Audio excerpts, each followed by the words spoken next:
Hello everyone, welcome back to more Bengals and Madden 01. I'm not a very happy camper coming into this episode, folks, because if you were paying attention last episode, it was a complete disaster, okay?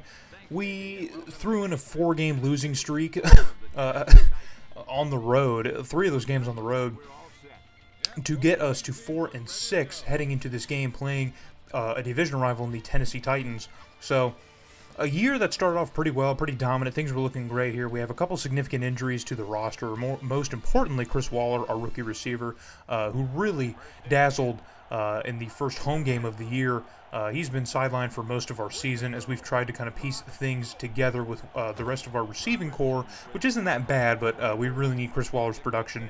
As you can see, our offense has really stifled its productivity through the mid part of the season. So I'm still trying to fight to the postseason. That's not really the promise I guess I ever made for year 2, but it's definitely on the table. I think we have a good enough roster, so we really need to perform a lot better, and we're already off to a good start here in Nashville as a huge pickup for Peter Warrick gets us in Titan territory, and a nice pickup by Corey Dillon gets us close to the first down marker. So on second and short, we're going to come out in the I formation, go with a pitch to Corey Dillon, and he's trying to get the edge on the right side. He cuts inside off of a couple good blocks that he has, and after fumbling around on a couple more defenders, he ends up going backwards, but does pick up the first down. So it's 1st and 10 now for the Bengal offense. We're going to go with Dillon again to the left side, and this time the Titans' defensive line is all over that play as they snuff out Corey Dillon in the backfield. So 2nd and 13, just outside of the 15-yard line.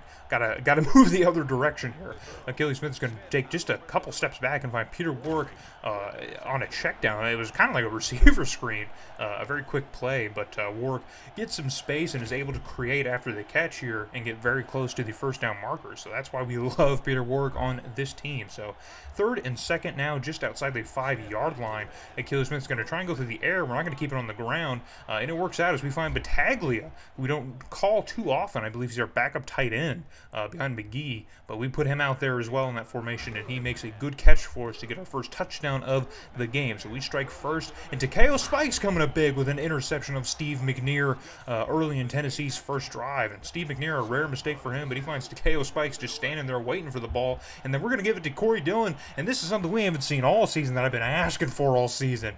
Corey Dillon splits the C's, and he finds an open lane, and he just shoots the gap and picks up another touchdown. So we are off to a rolling start here in Nashville, but Tennessee is not going to take this one lying down as they're going to answer back with a huge chunk play themselves as Steve McNair goes to the check down out of the flat.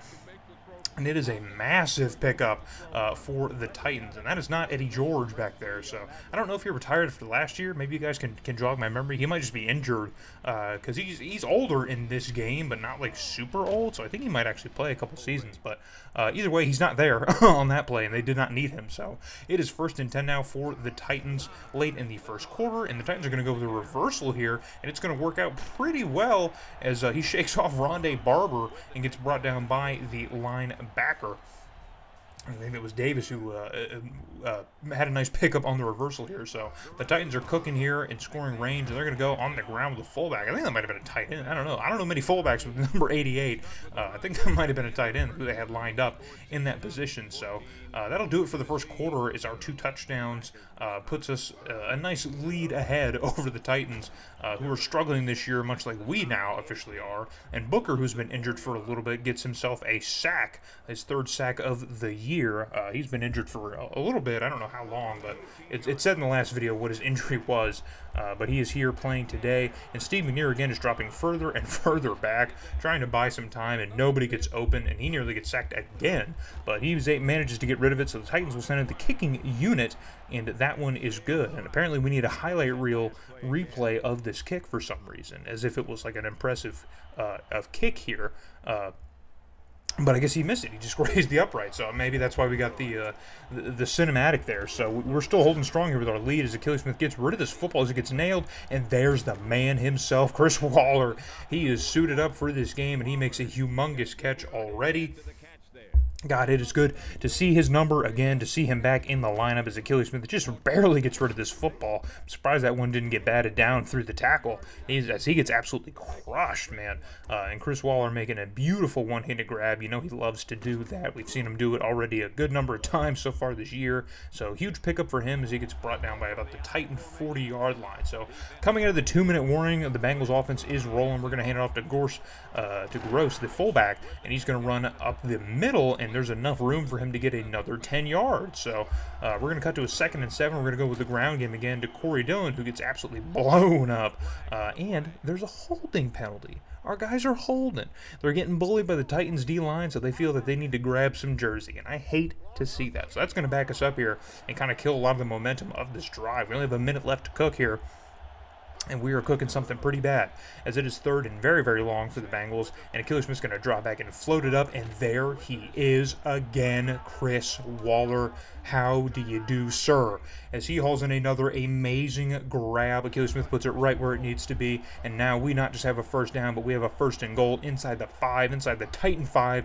We're going to try and bust this one in here, and Achilles Smith's going to keep it himself and get absolutely stuffed. Jeez, he gets bullied. I think in today's game that probably would have been a penalty, but we're going to go with Corey Dillon. The smart move for Achilles Smith to hand this one off this time, and Corey Dillon finishes the job that Achilles Smith started as he finds the end zone grass, and it is another touchdown for this Bengal offense, and that is Corey Dillon's 2nd touchdown of the game. So have yourself a day, Mr. Dillon. We really need to see that. If you want the money, if you want the nice contract, we're going to need to see that kind of production. As Steve McNair floats it out to his tight end. I believe it was a D lineman who was in pursuit trying to make the tackle. That's just gross. So Newsom has to make that tackle of Davis there, but the Titans, or excuse me, Dyson. There we go. See, I thought it was Davis. It's Dyson. See? I said in the last one, a lot of retractions you'll have to make here because I do not know the players that super well. So I'm going to get familiar with our team, and over time we'll get familiar with the rest of the division.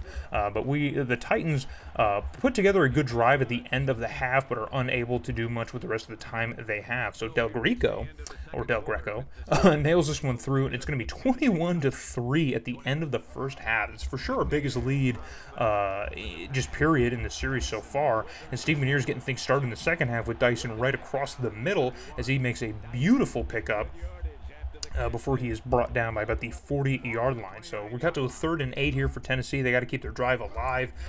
They do not want to try and send out the field goal unit, and they're going to have to, as Steve McNair cannot connect with his tight end, as he threw that one in a mess of Bengal players. So it's going to be a kick here, but it's a fake. It's a field goal fake.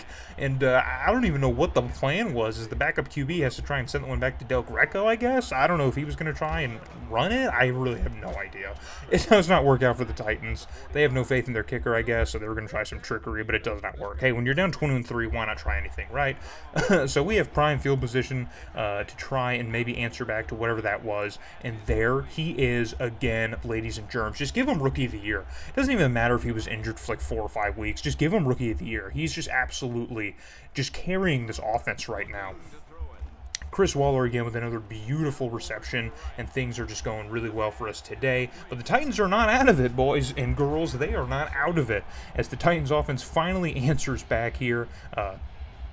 Steve McNair is able to find an open receiver and cut the lead a little bit to just 18. It is 28-10. That means before the touchdown was 28-3. So will the curse live on inside of us? Oh, it might. Steve McNair finds Pickens, who he hasn't really hit all game, I don't think. I mean, this is the first time we're calling his name, at least. And the Titans have themselves in a goal-to-go situation here late in the fourth quarter. They really need to make good use of the time here and score quick, and they managed to do that as Steve McNair finds his tight end / fullback. That was at 88 earlier who had the handoff. I think he is a tight end. But he makes the catch. And now this will put the Titans at 16-28 pending an extra point. But they wouldn't do much else for the rest of the game. In fact, we would even score. And that is going to end the game 34-17. I think our biggest margin of victory that we've watched, at least, so far in this series. So I'm really proud of our offensive production. In this game, at least, a really nice dominant showing against a division opponent, something we desperately needed. given how our season has gone down the stretch here, this middle stretch of the season. So taking a look over here at the numbers, Achilles Smith has an absolutely amazing game. This is what we do it for. I mean, his completion percentage was still down, but Corey Dillon doesn't put a ton of yards on the ground, but he does have 2 touchdowns, which is nice. Chris Waddle with 130 yards and a touchdown. You love to see it. And Matt O'Dwyer, I think, was the one who had the holding call. He also gave up a sack, dude. Not a great day at the office for him. Really not a great day. Takeo Spikes, of course, picks up an interception, which is something we do love to see around here. And John Green, of course, 100% with field goals, because you know he is. So looking over at the schedule again here, we would lose to the Vikings coming out of that Titans road game, and then beat the Ravens again, and then beat the Seahawks in convincing fashion, which would put us at 7-7. So we're heading into this Browns game towards the back half of the year. I mean, potentially with playoff implications on the line. I mean, no clinching scenarios, obviously, but, like, we only have a couple games left. So if we win these last couple games, I mean, dude, this is kind of massive. So we really need to come up big against Cleveland today. It is cold, though, man. We are in December. It is a cold one. And Browns fans are already kind of out on the Browns this season as they have kind of struggled. So the division is really kind of tiered, I guess. I don't know what word to use, but I mean, it's kind of like there's a lot of teams in the mix-up, so there's not really like a consensus good or best team, if you will. I mean, obviously we have a best team, but, like, you get what I'm saying. There's no team that's like 3-4 games ahead, so everyone is still kind of in play if you're around that 500 mark, which we are, and Achilles Smith is going to do everything in his power to make sure we aren't, as he lays up a perfect interception for McCutcheon. But that is going to do it for the first quarter. So nothing is going to happen outside of that Achilles Smith interception. And as you see, the Browns 6-8 coming into this game. So I mean, they have just as much to fight for. Not just as much, but I mean, they could at least get to 500, and that might do something for them this year, seeing how weak maybe our division at least is. So if we're still in play at 7-7, then I gotta imagine the Browns have some sort of mathematical hopes or chances at 6-8, right? Right. So we have a first and goal situation here in the middle of the second quarter here with an opportunity to add some points, and Achilles Smith is going to capitalize on that opportunity as he finds McGee, the tight end, for the first touchdown of the game. And once again, we strike first, this time a little bit later than last week or the last game, but we do come up big. So late in the first half here, the time is of the essence, and Achilles Smith makes a nice completion to Peter Warwick. We have another goal-to-go situation with just 20 seconds left to go. Again, we need to capitalize pretty big here, and Smith's going to drop back and float to Corey Dillon out of the backfield, and he does make the catch, but there's not a ton of room to create anything else. So we're going to blow a timeout with just 14 seconds, and we're going to just, instead of risking turning the ball over, we're going to bring out John Green, who's been automatic this year, and just take our 3 points and go. So we're going to take a 10-0 lead over the Browns into the locker room at halftime, as we really need to be playing smart football down the stretch if we want to keep these playoff chances alive. So Tim Couch is going to also be doing some work against us as he finds his big, I mean, I think that's a receiver. It might be. It looks more like a tight end, but there's a face mask on the play, so tackling another 5 yards onto an already massive pickup by this Browns offense, and things are unraveling in front of us. We have a nice cushy lead, but not one that we can kind of rest on, so we need to be productive here late in this game to hang on, as we are all over that run play that Cleveland tried to sneak in there. Really not much doing there. I'm glad to see all the Bengal defenders in range. But on the next play, there's a little bit more room for the Browns to create on the ground. Not too much, but just a few more yards here for Prentice to go towards the right side. So Couch is going to go through the air, and he finds an open receiver who's going the wrong direction, and he gets brought down by Newsome, and that is going to bring up a 4th and 12 situation for the Browns. So they're going to bring out the field goal unit, and that was going to get knocked up and knocked through as Dawson nails the 32-yarder for the Browns, and they will finally add some points, and that is the only points that they would add as we hang on to a 10-3 lead over the Browns.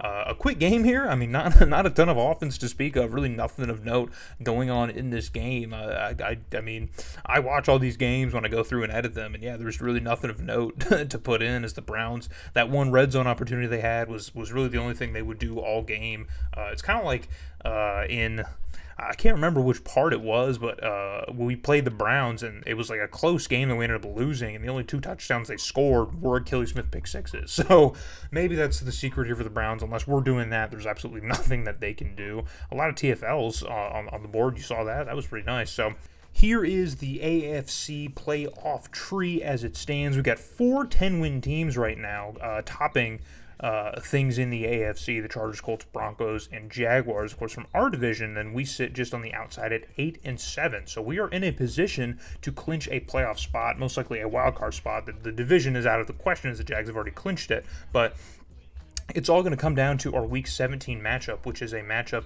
against the now 4 and 11 Tennessee Titans. So this is an incredibly winnable game. We have an opportunity here. I don't think we would necessarily be eliminated if we lost it, but if we want to win, if we want to be in, we definitely just need to win this game. So on paper, of course, the Titans are still the better team, but they are having a terrible year. I don't know necessarily why, maybe injuries or whatever. I really don't know, but we're going to sim this game and end this video and see if we're going to be playing football in January. And I need drum roll finger, jazz hands, something, and we are going to walk away with a dub, a walk-off field goal potentially, just a 3-point win over the Titans is going to end our season and put us at 9 and 7. And so taking a look here at Wildcard Weekend, and there you have it. We make it to January football, baby, as we have a wildcard matchup now with the Denver Broncos, who I think probably won the AFC West, I think. The Chargers were also up there at one of those 10-win teams. So come back in the next video when we get our first taste of playoff football, baby.